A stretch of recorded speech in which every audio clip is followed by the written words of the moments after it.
जय हिंद दोस्तों, रक्षित खन्ना के इस चैनल में आपका स्वागत है। दोस्तों, आज के इस वीडियो में मैं आपको कुछ जानकारियां दूंगा जो काफी इंपॉर्टेंट है आपके लिए। चलते हैं पहली जानकारी की तरफ। काफी पेंशनर्स कहते हैं कि सर, जो हम मांग पत्र दे रहे हैं, जो हम धरना प्रदर्शन कर रहे हैं, क्या उससे भारत सरकार कुछ कार्यवाही करेगी?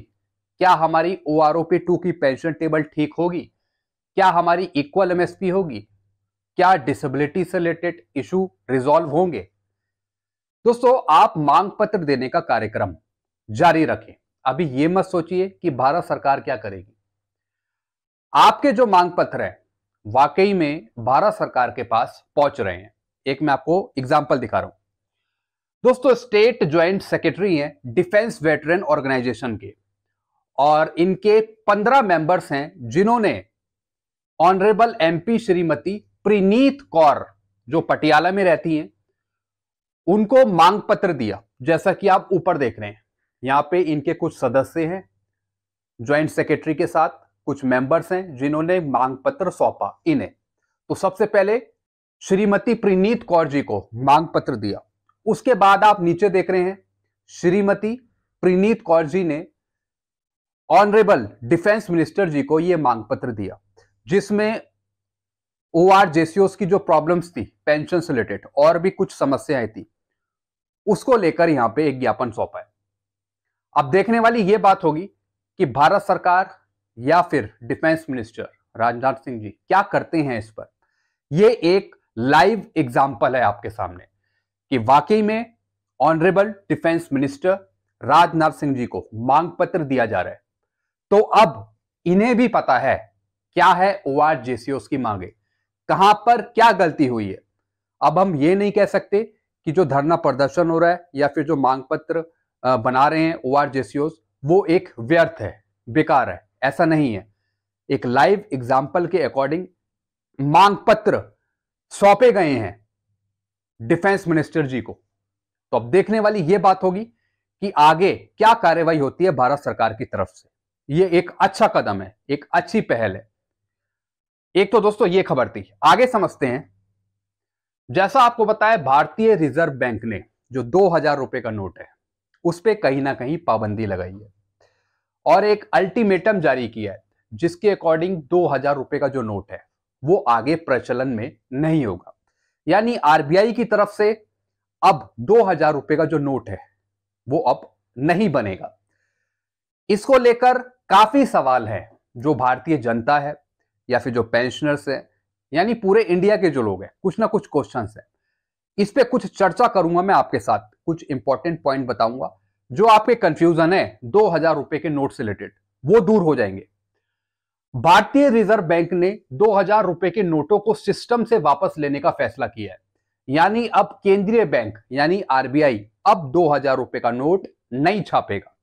अब जो आपके पास 2000 रुपए का नोट है, अब आप उसका क्या करेंगे?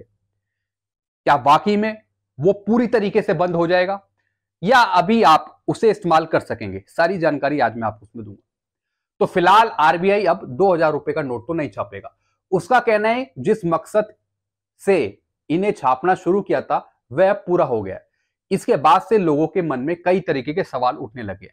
जैसे पहले नोटबंदी हुई, क्या उसी का ये दूसरा पार्ट है? क्या फिर से लोग परेशान होंगे इसको लेकर? सारी बात समझते हैं। कईयों के जो मन में दुविधा है, जो परेशानी है, वो क्या है? मेरे पास 2000 रुपए के नोट है, मैं क्या करूं? अगर आपके पास 2000 रुपए के बैंक नोट हैं तो आपको घबराने की बिल्कुल जरूरत नहीं है। इन्हें आप अपनी सुविधा के अनुसार बदलवा सकते हैं। इसके लिए RBI ने पर्याप्त समय दिया है, कुछ सितंबर तक का टाइम दिया है RBI ने। 2000 रुपए का नोट अब चलेगा या नहीं चलेगा, एक सबसे इंपॉर्टेंट क्वेश्चन है। जिस तरीके से पहले नोटबंदी हुई थी, बहुत से लोग घबराए हुए थे क्या करना है नोटों का। क्या अब 2000 रुपए का नोट चलेगा या नहीं चलेगा? 2000 रुपए का नोट बिल्कुल वैध है, यह सिस्टम में अभी चलेगा, अभी आप इसे चला सकते हैं। लेकिन लेन देन में शायद ही अब कोई इसे लेना चाहेगा। जब RBI ने गाइडलाइन जारी करी थी कि 2000 रुपए का नोट अब नहीं छपेगा, तो जिसके पास भी 2000 रुपए का नोट होगा वो इस्तेमाल तो कर सकता है, लेकिन आगे आने वाले टाइम में लेन देन में ये यूज नहीं होगा।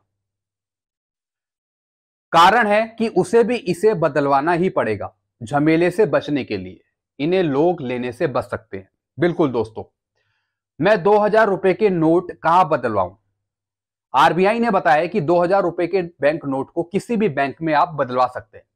यानी अगर आपका खाता एसबीआई में और आपके घर के पास पंजाब नेशनल बैंक है, तो आप पीएनबी जाकर 2000 रुपए का नोट बदलवा सकते हैं। यानी किसी भी बैंक में आप 2000 रुपए का नोट बदलवा सकते हैं। दूसरे शब्दों में कहें तो किसी स्पेसिफिक बैंक में जाकर नोट बदलने की जरूरत नहीं होगी। किसी भी बैंक में जाकर इसे बदला जा सकेगा। आप किसी भी बैंक में चले जाइए, चाहे कोई सी भी सिटी में हो, चाहे कोई से भी शहर में हो, चाहे आप कहीं भी हो, कहीं भी आपको बैंक दिख रहा है, आप बदलवा सकते हैं। मैं अपने 2000 रुपए के नोटों को कब से बदल सकता हूं? क्या इसका कोई टाइम पीरियड है? मैं कब से जा सकता हूं बैंक? बैंक 2000 रुपए के नोटों को बदलने का काम 23 मई 2023 से शुरू कर देंगे। यानी 23 मई से 23 में कोई असुविधा नहीं हो, इसके लिए बैंक के कामकाज के घंटों में कभी भी इन नोटों को बदलाया जा सकेगा। जैसे कि बैंक का शेड्यूल है, टाइम है उनका, जो वर्किंग आवर है, आप कभी भी जाकर नोट बदलवा सकते हैं। एक बार में कितनी बार 2000 रुपए के नोटों को बदलवा सकता हूं? कितनी बार में आप 2000 रुपए के नोट बदलवाएंगे? एक ही बार में या मल्टीपल टाइम में? कब? बैंक का सामान्य काम डिस्टर्ब नहीं हो, इसके लिए एक बार में 20,000 रुपए की सीमा तय की गई है। यानी 23 मई से आप एक बार में 20,000 रुपए तक 2000 रुपए के नोटों को बदलवा सकते हैं। यानी जो इसकी एक लिमिट तय करी है वो करी है 20,000 रुपए। आप 20,000 रुपए तक 2000 रुपए के नोट बदलवा सकते हैं। मैं कब तक अपने 2000 रुपए के नोट को बदलवा सकता हूं? आपके पास अपने 2000 रुपए के नोट को बदलवाने के लिए पर्याप्त समय होगा, लिहाजा किसी तरीके की जल्दबाजी करने की जरूरत नहीं है। कोई जल्दबाजी नहीं है, आराम से आप काम कर सकते हैं। आरबीआई ने बताया कि 2000 रुपए के नोटों को 30 सितंबर 2023 तक एक्सचेंज किया जा सकेगा। जैसे मैंने आपको बताया, सितंबर तक, 30 सितंबर। यानी इन नोटों को बदलने के लिए 23 मई से सितंबर तक का समय रहेगा। यानी 23 मई से और 30 सितंबर तक का समय है। बीच में जाकर आप किसी भी बैंक से आप 2000 रुपए का नोट बदलवा सकते हैं। क्या ये नोटबंदी है? कई लोग पूछ रहे थे, क्या जो भारत सरकार या फिर जो आरबीआई लाई 2000 रुपए के नोट को बंद करना, क्या ये नोटबंदी में आएगा? बिल्कुल नहीं, ये नोटबंदी नहीं है, क्योंकि इसमें 2000 रुपए का नोट इस्तेमाल में लिया जा रहा है, इसे बंद नहीं किया जा रहा है। आप आगे तक इसे इस्तेमाल कर सकते हैं। 2000 रुपए के नोट पूरी तरह से मान्य रहेंगे, इन्हें बंद नहीं किया जा रहा है। अलबत्ता सिस्टम से हटाने के लिए वापसी की जा रही है। आरबीआई को लगता है कि जिस उद्देश्य से इसे छापा गया था, अब वो काम पूरा हो चुका है। इस वजह से आरबीआई अब 2000 रुपए का नोट नहीं छापेगा। आई होप दोस्तों इस चीज को आप समझ गए होंगे। आगे समझते हैं। दोस्तों, एक आप ये लेटर देख रहे हैं और ये लेटर लिखा है डिफेंस मिनिस्टर राजनाथ सिंह जी ने, और ये लिखा है श्री मनीष तिवारी जी को। यानी इनके द्वारा कुछ प्रश्न पूछे गए थे लोकसभा में 0 आवर्स के दौरान। इसमें इन्होंने पूछा, जो शॉर्ट सर्विस कमीशन ऑफिसर्स हैं या फिर इमरजेंसी कमीशन ऑफिसर्स हैं या वुमेन स्पेशल ऑफिसर्स हैं, क्या इनको हेल्थ बेनिफिट या फिर वन रैंक वन पेंशन देने का प्रावधान है? इसके बेस पर राजनाथ सिंह जी क्या कहते हैं, इस मैटर को पूरी तरह एग्जामिन करा गया है और ये बताना चाहते हैं जो शॉर्ट सर्विस कमीशन ऑफिसर्स हैं या फिर इमरजेंसी कमीशन ऑफिसर्स हैं या फिर वुमेन स्पेशल ऑफिसर्स हैं या फिर परमानेंट कमीशन ऑफिसर है, इसके अकॉर्डिंग ये पेंशन लेने के एंटाइटल्ड है, और वो भी 12 साल के बाद। आगे क्या लिखा है, एसएससीओज ECOs coming direct from civil life. इसके अलावा जो शॉर्ट सर्विस कमीशन ऑफिसर है या इमरजेंसी कमीशन ऑफिसर्स है, ये आते हैं अपनी सिविल लाइफ से, इसलिए इनको मिलती है टर्मिनल ग्रेजुटी। सिर्फ टर्मिनल ग्रेजुटी के ये एंटाइटल्ड है। इसके अलावा एसएससीओज ECOs who are invalid out of service, अगर ये इनवैलिड आउट हो जाते हैं सर्विस से, तो इन्हें फिर डिसेबिलिटी मिलती है एट्रीब्यूटेबल या फिर एग्रीवेटेड के आधार पे। डिसेबिलिटी पेंशन के ये हकदार होते हैं। There is no condition of minimum qualifying service of disability pension, और इसमें कोई ऐसी कंडीशन नहीं है कि मिनिमम क्वालिफाइंग सर्विस पे डिसेबिलिटी पेंशन दी जाए। दोस्तों, जो भी इन्होंने बताया है, ये बताया है ऑफिसर्स के बेस पर, यानी शॉर्ट सर्विस कमीशन ऑफिसर्स या फिर वुमेन स्पेशल ऑफिसर्स या फिर परमानेंट कमीशन ऑफिसर्स के बारे में। इससे ORJCOs का कोई लेना देना नहीं है। जो मांगे हैं OROP2 की, जो मांगे हैं ORJCOs की, उससे रिलेटेड इन्हें बताना चाहिए था कि हम कहां तक पहुंचे उनकी मांगों को लेकर, हम अभी क्या कार्रवाई कर रहे हैं। इस मैटर से कोई लेना देना नहीं है ORJCOs का।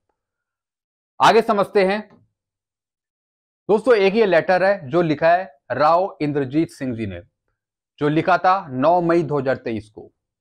ये लेटर भी ORJCOs के फेवर में जो भेजा है श्री डिफेंस मिनिस्टर राजनाथ सिंह जी को। I am forwarding here with the request all ESM JCOs जवान Rewari Haryana seeking removal of anomalies in implementation of 1 Rank 1 pension to Defence Force personnel। यानी जो OROP में जो गलतियां हैं, जो एनोमोलीज हैं, प्रॉब्लम्स हैं, उनको दूर करने के लिए भारत सरकार को इन्होंने ये लेटर लिखा है। May I request you to consider the request of ex-servicemen removal of anomalies in their OROP on priority। और हम आपसे ये रिक्वेस्ट करते हैं कि इसे टॉप प्रायोरिटी के आधार पे इस समस्या को सुना जाए। हमारी ये प्रमुख मांग है। देखते हैं दोस्तों इसका रिप्लाई क्या देती है भारत सरकार। तो दोस्तों ये चीजें मैंने आपको समझाई। आई होप इन सारी चीजों को आप समझ गए होंगे। वीडियो आपको अच्छा लगता है वीडियो को लाइक करें और दोस्तों चैनल को सब्सक्राइब कर सकते हैं। Thank you so much.